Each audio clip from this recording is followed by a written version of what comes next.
Baik, bismillahirrahmanirrahim. Assalamualaikum warahmatullahi wabarakatuh. Perkenalkan, saya Dwi Fernanda. Saya merupakan salah satu dosen di Prodi Sistem Informasi Politeknik Negeri Subang.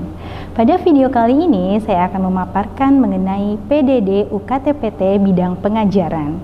Adapun ruang lingkup pada video kali ini terdiri dari 3. Yang pertama adalah pemaparan mengenai mata kuliah, yang kedua pengajaran teori, dan yang ketiga pengajaran praktik. Baik, untuk mata kuliah yang akan disampaikan pada video kali ini yaitu Sistem Informasi Manajemen. Mata kuliah ini merupakan mata kuliah inti yang ada pada Prodi Sistem Informasi Manajemen. Bobot SKS dari mata kuliah ini sejumlah 4 SKS yang terdiri dari 2 SKS teori dan 2 SKS praktik.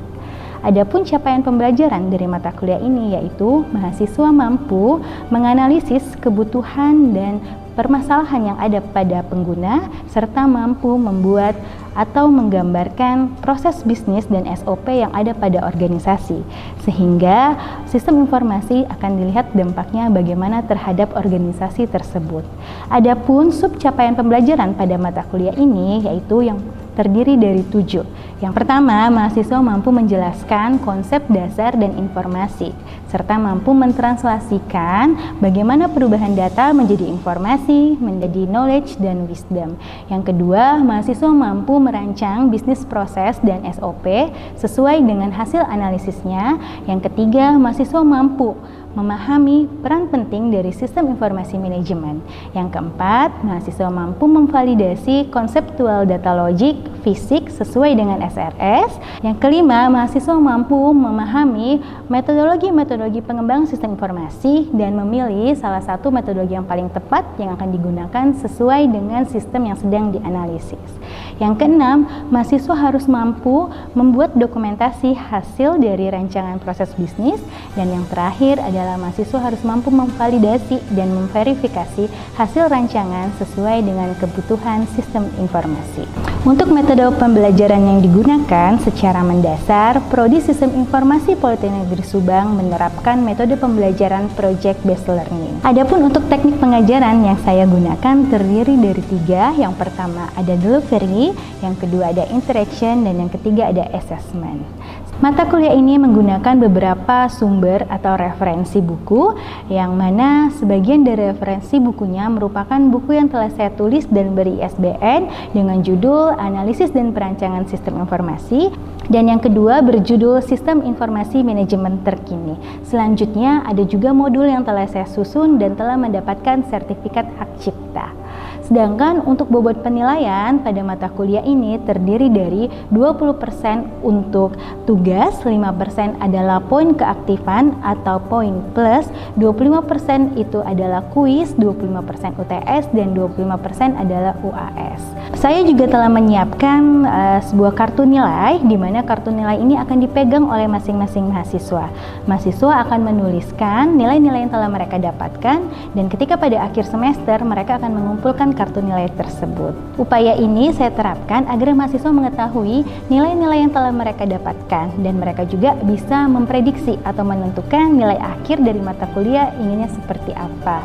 Upaya ini telah saya terapkan sejak tahun 2019, dan alhamdulillah mahasiswa lebih aware dengan mata kuliah dan nilai akhir dari mata kuliahnya. Mungkin langsung saja kita lihat proses pengajaran teori dan praktek pada mata kuliah verifikasi dan validasi rancangan sistem informasi sesuai dengan aplikasi yang telah mereka kembangkan. Selamat menyaksikan. Oke, baik. Assalamualaikum warahmatullahi wabarakatuh. Waalaikumsalam warahmatullahi wabarakatuh. Ya, baik. Kita memulai perkuliahan pada hari ini. Silakan berdoa dulu ya. Dipimpin doa oleh ketua kelas. Silakan. Sebelum kita memulai perkuliahan hari ini, alangkah baiknya kita berdoa terlebih dahulu. Berdoa dipersilakan. Berdoa selesai. Oke, baik. Saya absen dulu ya. Adi ada? Gea? Oke, udah semua ya. Oke, yang di belakang terlihat? Ya, baik, kita mulai perkuliahan pada hari ini. Jadi ini pertemuan ke 17. Ya, itu artinya berarti minggu depan kita akan melaksanakan UAS. Ya. Oke, ini pertemuan ke-17 untuk mata kuliah ini. Ada yang masih ingat untuk materi minggu lalu? Oke. Dendi, coba apa materi minggu lalu? Materi minggu lalu yaitu perancangan, pemodelan, dan basis data, Bu. Oke, berarti perancangan atau pemodelan ya, pemodelan sistem informasi dan basis data. Di minggu lalu kita sudah membahas atau mengerjakan rancangan sistem informasinya dan basis datanya. Mungkin perlu kita ingatkan lagi bersama ya, kalau di mata kuliah ini capaian pembelajarannya yaitu mahasiswa mampu menganalisis permasalahan ataupun kebutuhan dari pengguna ya, user ya, serta nantinya mampu merancang bisnis proses dan SOP pada organisasi sehingga dapat dilihat dampak dari informasi pada organisasi. Maksudnya gimana? Jadi ini kita perlu ingatkan lagi mumpung ini pertemuan ke-17, jadi masih ada satu kali ini ya pertemuan di hari ini. Jadi setelah mahasiswa menyelesaikan mata kuliah ini, mahasiswa tuh mampu, wajib ini ya, karena ini capaian pembelajarannya. Jadi harus mampu menganalisis apa? Permasalahan ataupun kebutuhan yang ada di pengguna. Ya, selanjutnya dirancanglah bisnis proses atau apa?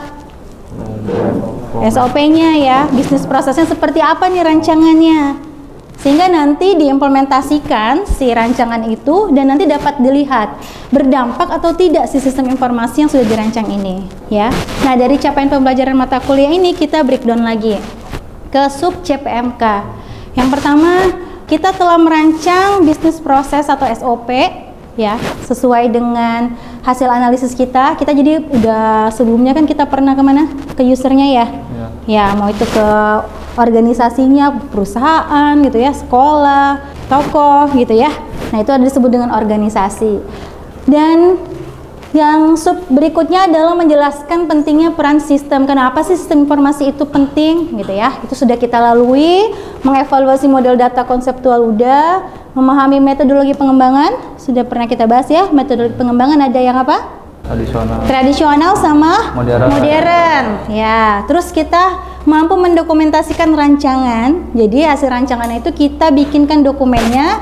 Nah, pada hari ini kita akan menyelesaikan sub capaian pembelajaran dari mata kuliah ini, yaitu mampu melakukan validasi dan verifikasi. Jadi hasil rancangan itu ya, hasil rancangannya, hasil pemodelannya itu kita verifikasi, kita validasi apakah sudah sesuai atau belum gitu ya. Nah, ini untuk capaian yang terakhir dan ini merupakan materi pada hari ini.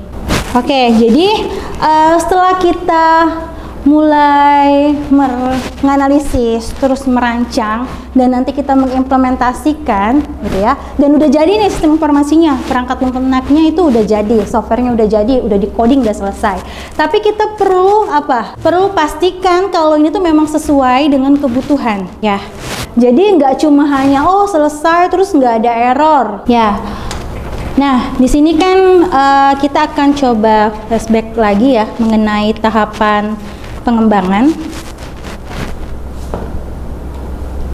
Coba sebelumnya, kalau kita itu pertama kali berawal dari adanya apa? Masalah. Terus kita apain biar dapat masalahnya? Kita identifikasi, ya permasalahannya kita identifikasi. Sudah dapat nih masalahnya. Nah, masalah ini biasanya kita gambarkan dengan diagram apa ya? Flow map. Apa? Flow map. Oke, dengan flow map. Sudah ya, tahapannya udah kita lakukan? Sudah. Setelah kita identifikasi masalah, kita gambarkan proses bisnisnya ya. Proses bisnisnya dengan flow map. Udah dapat masalahnya, sekarang kita carikan solusinya. Nah, ingat solusinya itu sebenarnya nggak harus dengan pengembangan sistem informasi. Jadi disesuaikan ya. Ini tuh memang dia butuh sistem informasi atau tidak. Nah, kalau dia butuh sistem informasi, berarti ini cari solusi. Oh, ternyata iya, solusinya kita harus mengembangkan sistem informasi.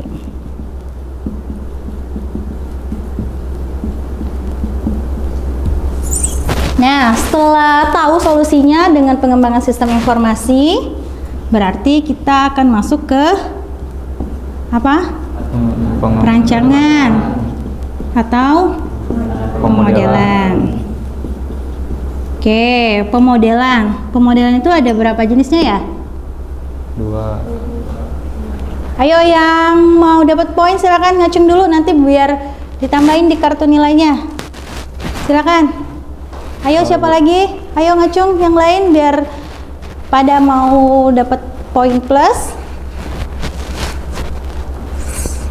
Nah, tadi udah ya Dendi ya? Soleh aja. Soleh, ada berapa jenis pemodelan Soleh? Ada 2, Bu. 2 apa aja? Yang pertama ada pemodelan terstruktur, yang kedua pemodelan berorientasi objek. Satunya lagi berorientasi Objek. objek. Oke. Kita kemarin sudah buat DFD-nya, terus sudah buat IRD ya? Ya, IRD untuk apa IRD? Untuk perancangan base data. Merancang? Database. Ya, perancangan database. Nah, sekarang sebelum kita melakukan testing sesuai atau tidak dengan kebutuhan user, gitu ya, sesuai atau tidak dengan rancangan atau dengan hasil analisis, kita coba lihat dulu diagram DFD yang udah dibuat itu sudah benar atau tidak.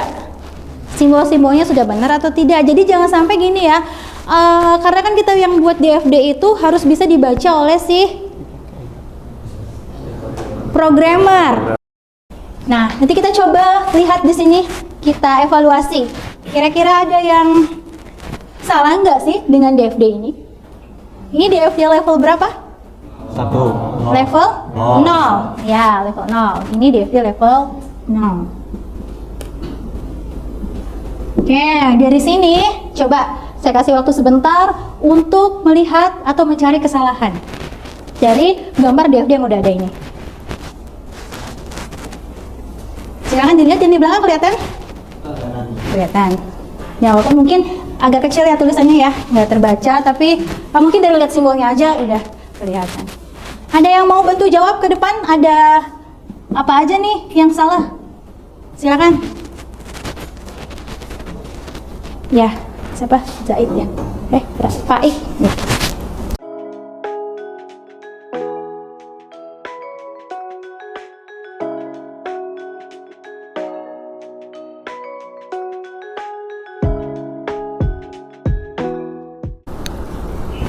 Oke, di semester ini kan kita itu menerapkan metode pembelajaran apa? Project based learning. Di sini ada banyak MK apa MK tuh? Ya, mata kuliahnya ya. Jadi, di mana dari banyak mata kuliah ini kita akan menghasilkan satu project, ya. Ya, udah dibagi kelompoknya dari awal semester, kita udah sebelum mulai semester bahkan ya, kita udah sounding terus. Di semester ini dibagi kelompok mengerjakan satu project, jadi dari beberapa mata kuliah itu untuk mendukung project itu. Misalnya seperti mata kuliah ini kita sampai ke perancangannya, ya. Di mata kuliah pemrograman web kita implementasinya. Di mata kuliah basis data kita perdalam lagi ya, detail banget itu mengenai database-nya seperti apa. Gitu. Nah, sekarang bagaimana kita memastikan atau memvalidasi hasil dari rancangan terhadap si aplikasi. Jadi ini rancangannya atau apa? Pemodelannya. Karena kita pemodelannya terstruktur, jadi kita menggunakan diagram data flow diagram. Kita bandingkan dengan apa? Aplikasinya. Ya, aplikasinya dibuat dengan apa? Web, desktop, web. Pakai webnya native atau pakai framework? Native ya, pakai web native. Oke, berarti kan kita udah bisa. Nanti ini kita lihat nih. Aplikasinya udah di atas 95% ya, ada yang udah 100%. Kita bandingkan dengan pemodelannya. Jangan-jangan nggak sesuai, atau oh ternyata ini ada yang kurang nih, harusnya ada laporan penjualan tahunan gitu ya, di rancangannya ada itu, tapi ternyata di aplikasinya nggak ada. Berarti kan kita harus apa? Perbaiki, langsung perbaiki atau enggak? Ya kita cek lagi ke sini. Setelah dari perancangan kita cek lagi ke hasil analisisnya, sebenarnya ada nggak kebutuhan dari pengguna itu untuk laporan keuangan tahunan. Kalau ternyata ada, berarti di aplikasinya memang harus ada gitu ya. Jadi memang kita harus cek lagi kalau ada yang nggak sesuai. Ya harusnya sih semuanya sesuai karena memang membuat aplikasi sesuai sama rancangan. Makanya tadi di sini ketika kita membuat flow mapnya itu harus memang benar-benar real dengan kebutuhan si usernya, dengan proses bisnis yang ada saat ini. Selanjutnya kita buat rancangan tadi yang benar, jangan sampai salah-salah simbolnya nggak menggunakan yang standar ya. Kalau ini ya udah pada benar, terus aplikasinya salah, berarti mungkin si programmernya yang tidak mengeksekusi sesuai dengan rancangan. Kan kita tadi hari ini kita mau melihat nih antara perancangannya, pemodelan DFD-nya dengan si aplikasinya. Gimana caranya dari DFD ini? Mungkin satu-satu kita mulai dari simbol DFD-nya. Nah ini udah teori banget nih simbol DFD. Ada yang masih ingat apa aja simbol DFD? Tadi siapa yang duluan? Reza. Ya udah, silakan Reza. Ada apa aja simbolnya? Yang pertama ada persegi panjang. Persegi untuk panjang. merepresentasikan external entity. External entity. Terus yang kedua? Yang kedua ada lingkaran untuk proses menggambarkan proses. Bentar, external entity itu untuk apa sih? Untuk menggambarkan objek itu kayak orang atau organisasi. Oke, cek atau orangnya. Terus yang ketiga? Yang ketiga ada data store, Bu. Data store, gimana simbol data store? Dua garis paralel. Dua garis paralel. Oke, nah untuk apa data store aja? Untuk menyimpan data. Penyimpanan data. Ya. Terus ada lagi atau udah selesai? Ada lagi, Bu. Apa? Data flow. Data flow gimana? Panah, Bu. Oh, panah. Ini sebenarnya udah ada di situ ya? Iya. Nggak apa-apa. Data flow. Kan Reza yang dapat rezekinya, dia yang dapat poin plusnya ya. Data flow untuk apa, Reza? Untuk menggambarkan arus data, Bu. Untuk menggambarkan Arus data. arus data.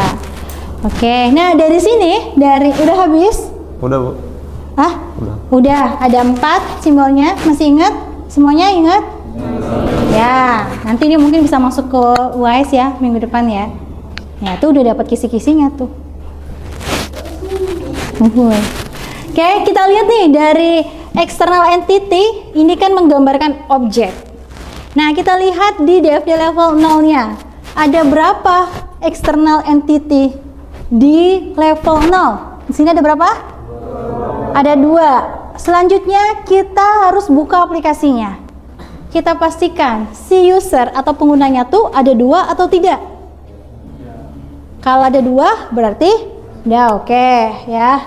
2. Terus di prosesnya, kita lihat sekarang proses yang ada di level 1. Ada berapa prosesnya?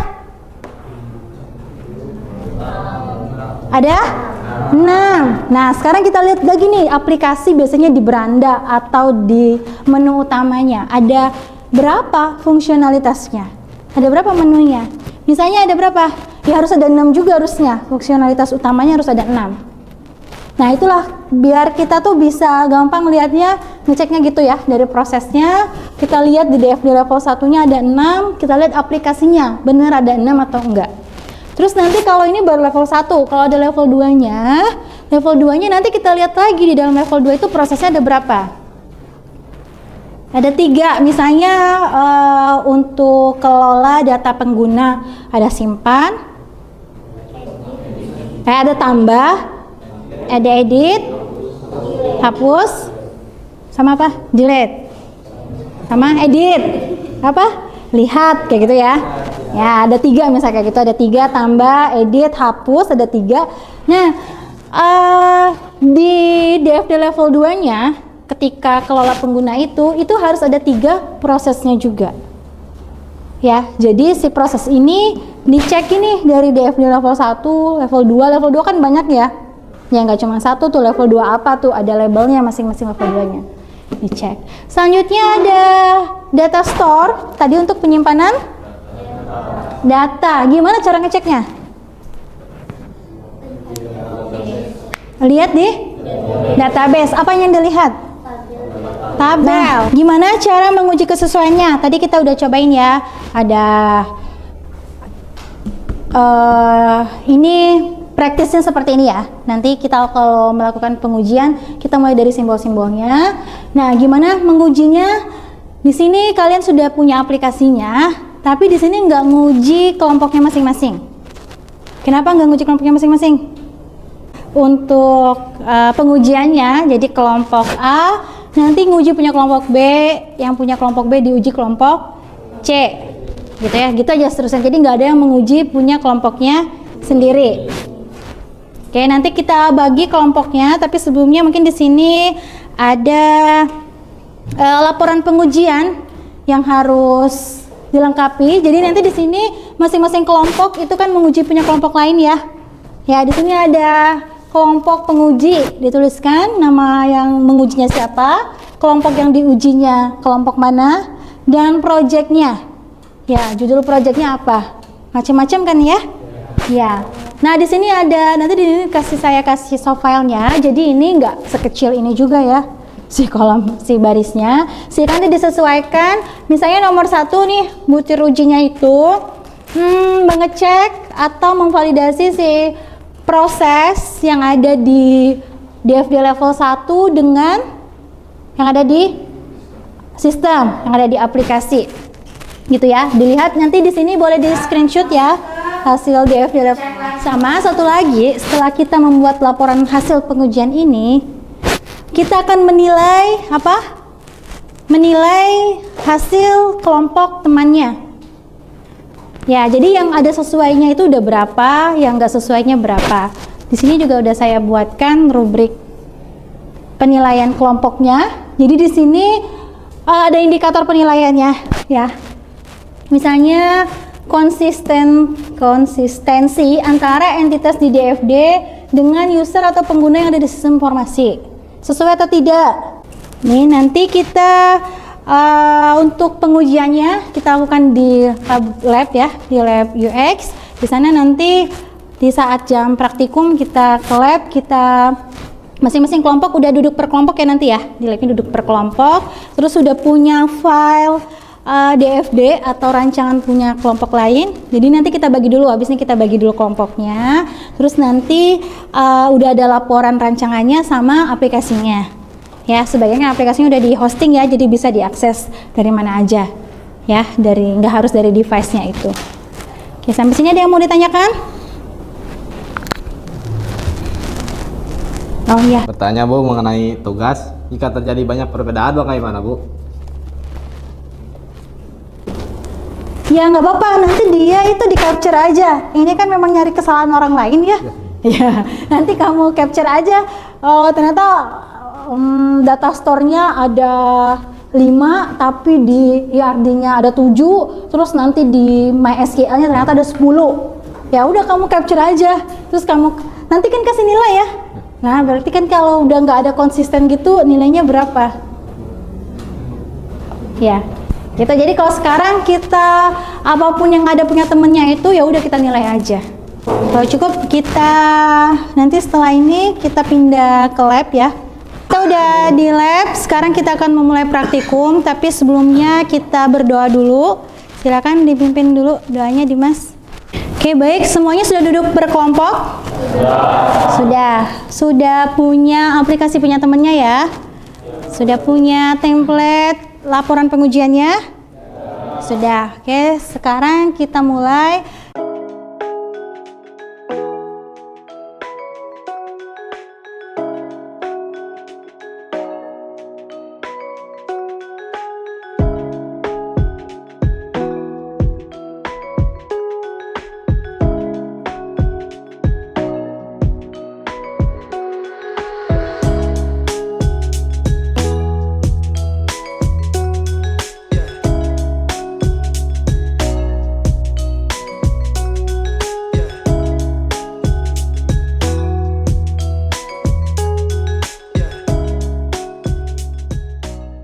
Coba dilihat itunya DFD level 0-nya. Nah, nanti ini diisi ininya.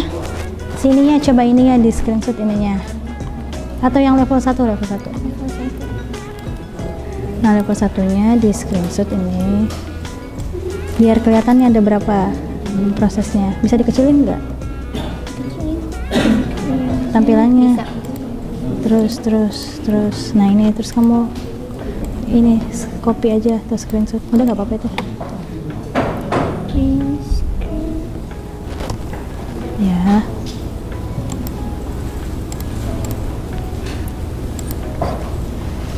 Jadi grogi gitu. Terus di sini di copyin, kecilin aja atau di crop juga itu. Oke. Nah, ya nggak apa-apa. Terus di bawahnya aplikasinya nggak ada ya. Sekalian coba dicek nih, kasih nomor dulu nih. Kasih nomor. Terus dicek nih ada berapa tadi dia? 6 prosesnya. Iya. Nah, coba cek di situ ada 6 nggak?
Sudah semua menyelesaikan tugasnya?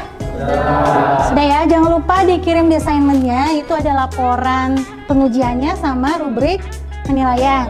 Ya, sudah menilai, punya kelompok temennya dengan apa adanya ya, dengan kenyataannya. Kalau memang sudah sesuai semua antara rancangan sama implementasinya, ya silakan dinilai secara jujur dan adil gitu ya. Jangan ditambah-tambahkan, jangan juga dikurangi.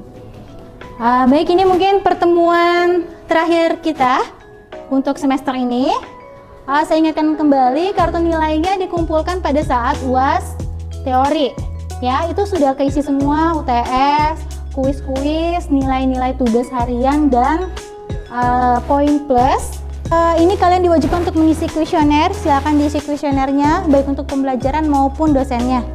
Ya, silakan dijawab dengan jujur dan itu tidak ada keterangan namanya ya, identitas mahasiswanya ya. Gitu ya, saya juga mengucapkan maaf kalau sudah satu semester ini terdapat kesalahan-kesalahan ya. Saya ucapkan juga terima kasih ya sudah menyelesaikan perkuliahan ini. Terima kasih telah mengikuti perkuliahan dengan apa? Dengan hati, mengerjakan tugas dan ujian dengan hati-hati dan semoga melekat di hati. Oke, mungkin sekian perkuliahan dari saya. Saya akhiri, wassalamualaikum warahmatullahi wabarakatuh.